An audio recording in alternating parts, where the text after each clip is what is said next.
ओम नमः शिवाय। दोस्तों आपका हमारे चैनल पर स्वागत है।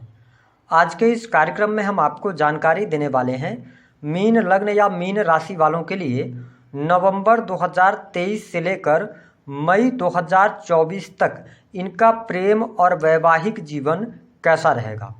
जो लोग ऑलरेडी प्रेम संबंधों में हैं, क्या उनके लिए प्रेम विवाह के कोई योग बनेंगे या नहीं बनेंगे, उनको प्रेम विवाह करना चाहिए या नहीं करना चाहिए। साथ ही जानकारी देंगे कि जिनके दाम्पत्य जीवन में परेशानी चल रही है तो उनको क्या उपाय करना है, जिनका कोर्ट कचहरी आदि में मैटर चल रहा है उनके लिए क्या स्थितियां बनेंगी। तो यह कार्यक्रम आपके लिए बहुत ही इम्पोर्टेंट है, आप इसे अंत तक जरूर देखें।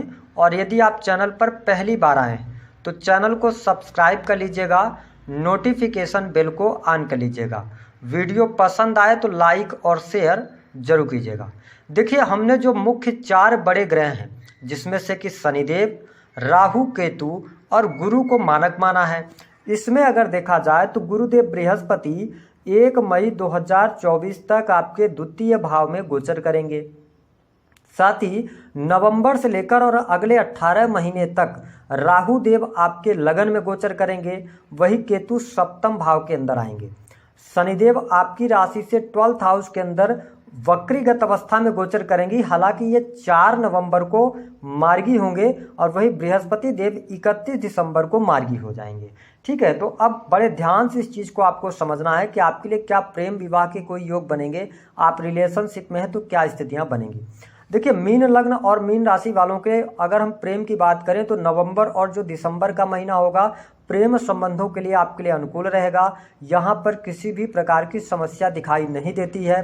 प्रेमी प्रेमिकाओं के बीच में बॉन्डिंग अच्छी रहेगी। सबसे इम्पॉर्टेंट ये बात रहेगी कि 2nd हाउस के अंदर बृहस्पति रहेंगे, तो आपके लिए कहीं ना कहीं से आपकी राशि के स्वामी होकर 2nd हाउस के अंदर गए हैं तो आपकी हर इच्छाएं पूर्ण होंगी। साथ ही अगर देखा जाए तो दिसंबर के महीने में आप किसी नए व्यक्ति के प्रेम में पड़ सकते हैं, मुझे ऐसा दिखाई दे रहा है। तो दिसंबर के महीने में नया रिलेशन आपका डेवलप हो सकता है।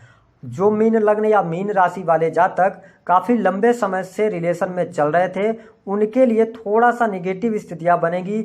आपके लगन में जब राहु देव आ जाएंगे तो आपको मूड स्विंग की ये प्रॉब्लम देंगे, तो हो सकता है और दृष्टि भी राहु देव यहाँ पर डालेंगे तो यहाँ पर ब्रेकअप जैसी संभावनाएं या रिलेशन का समाप्त हो जाना ये चीज़ें दिखाई दे रही हैं। तो यदि आप मीन लग्न या मीन राशि के जातक या जातिका हैं तो अपने प्रेम संबंधों को लेकर बहुत ज़्यादा सावधानी पूर्वक चलना है।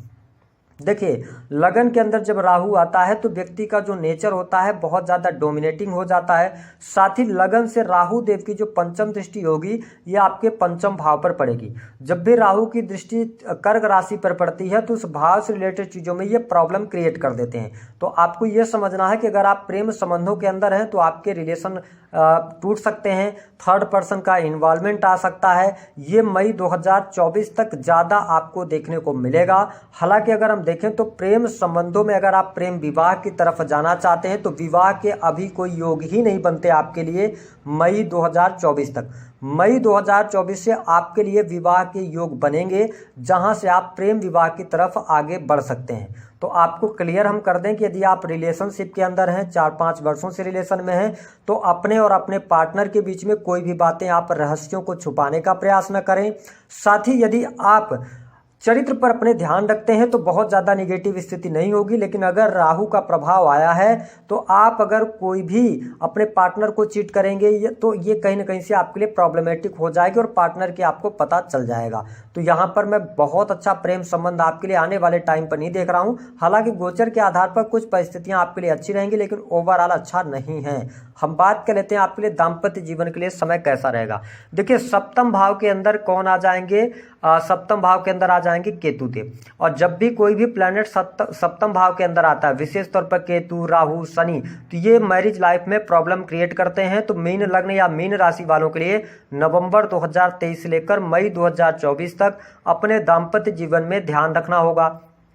क्योंकि केतु जिस भाव में बैठते हैं ना, तो कहीं ना कहीं से उस भाव से रिलेटेड चीज़ों को ये कहीं ना कहीं से डिटेच करने का कार्य करते हैं। तो हम आपके लिए सजेशन देंगे कि नवंबर से लेकर और 2024 तक, मई तक आपके लिए दाम्पत्य जीवन में वाद विवाद की स्थितियां बन सकती हैं, या बहुत ज़्यादा लड़ाई झगड़े हो सकते हैं, अलगाव जैसी भी स्थितियां यहाँ पर दिखाई दे रही हैं। लेकिन खुशखबरी वाली बात ये रहेगी कि जैसे ही जुपिटर का ट्रांजिट 1 मई 2024 को हो जाएगा, तो आपके दाम्पत्य जीवन में फिर से एक बार खुशहाली आएगी और वैवाहिक जीवन आपका अच्छा हो जाएगा। जीवन साथी का सहयोग और सपोर्ट आपको मिलेगा। हालांकि अगर देखा जाए तो नवंबर से लेकर 2024 मई तक का टाइम पीरियड आपके जीवन साथी के करियर के लिए अच्छा है। उनकी हेल्थ को लेकर समस्या चल रही थी तो वह समस्या दूर हो जाएगी। मीन लग्न और मीन राशि वालों के लिए वर्तमान समय में आप शनि की 7.5 में भी चल रहे हैं, तो इस बात का आपको ध्यान रखना है कि आप अपने करियर में तो बिजी रहें, लेकिन अपने पार्टनर को भी आपको समय देना पड़ेगा, सामंजस्य बनाकर चलना पड़ेगा। इस चीज को ध्यान रखना है। मई 2024 के बाद जिनके विवाह नहीं हो रहे हैं उनके लिए विवाह के योग बन जाएंगे। साथ ही अगर देखा जाए तो आप जुपिटर की महादशा में चल रहे हैं, तो सेकंड हाउस के अंदर भी जुपिटर हैं, तो आपके विवाह कराने के योग बना सकते हैं। तो ये स्थिति रहेगी। अब हम उन लोगों की बात करते हैं जिनके जीवन में मैरिटल लाइफ में अभी तक स्थितियां अच्छी नहीं है, तो आगे क्या होगा। मैं आपको स्पष्ट कर दूं कि आप क्लियर होकर इस बात को समझ लीजिए कि मई 2024 तक का टाइम पीरियड मैरिटल लाइफ के लिए बहुत अच्छा नहीं है। मई 2024 के बाद से आपके लिए बहुत अच्छा टाइम पीरियड आएगा।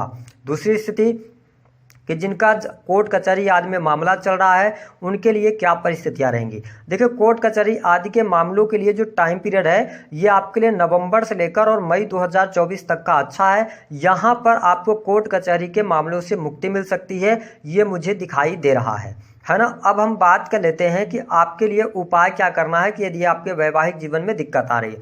देखिए, सप्तम भाव के अंदर केतु आया है, तो आपको राहु के उपाय करने चाहिए।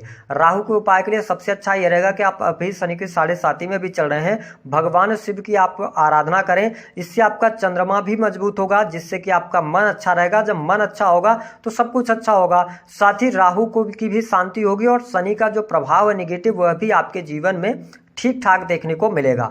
इसके अतिरिक्त आप भगवान गणेश को दुर्वा अर्पित कर सकते हैं। बुध को अपने मजबूत कीजिए तो दाम्पत्य जीवन आपका अच्छा रहेगा। इसके साथ में यदि देखा जाए तो आपके लिए प्रेम संबंधों में सफलता के लिए आप जो कृष्ण जी होते हैं, तो कृष्ण मंदिर में जाकर आपको बांसुरी अर्पित करना चाहिए। तो जो हमने बात बताई आपको, आप क्लियर हो गए होंगे। अभी कोई बहुत अच्छे योग आपके लिए विवाह के और प्रेम विवाह के नहीं बन रहे हैं। थोड़ा सा अपने पर्सनल लाइफ के अंदर आपको ध्यान रखना होगा। हालांकि खुशखबरी वाली बात ये रहेगी कि आपके करियर में ग्रोथ आपको अवश्य मिलने जा रही है। और मुझे ऐसा दिखाई दे रहा है कि यदि आप कोई कॉम्पिटिटिव एग्जाम क्लियर करना चाहते हैं, टाइम पीरियड बहुत बढ़िया है। विदेशी भूमि से आप जुड़ सकते हैं, इनकम आप सोर्सेस आपके डेवलप हो सकते हैं, करियर आपका अच्छा रहेगा। बैंकिंग सेक्टर, लॉ के फील्ड के अंदर आप बहुत अच्छा कार्य करने वाले हैं। तो आपके करियर वाइज जब टाइम पीरियड अच्छा आएगा नवंबर से, लेकिन पर्सनल लाइफ के लिए अच्छा नहीं आएगा। जो लोग अनमैरिड हैं उनके लिए टाइम पीरियड बहुत अच्छा रहेगा। जैसे ही राहु केतु का ट्रांजिट होगा और जुपिटर, हालांकि 31 दिसंबर तक ये वक्री हैं, है ना, लेकिन ये मार्गी हो जाएंगे, तो आपके लिए ये टाइम पीरियड अच्छा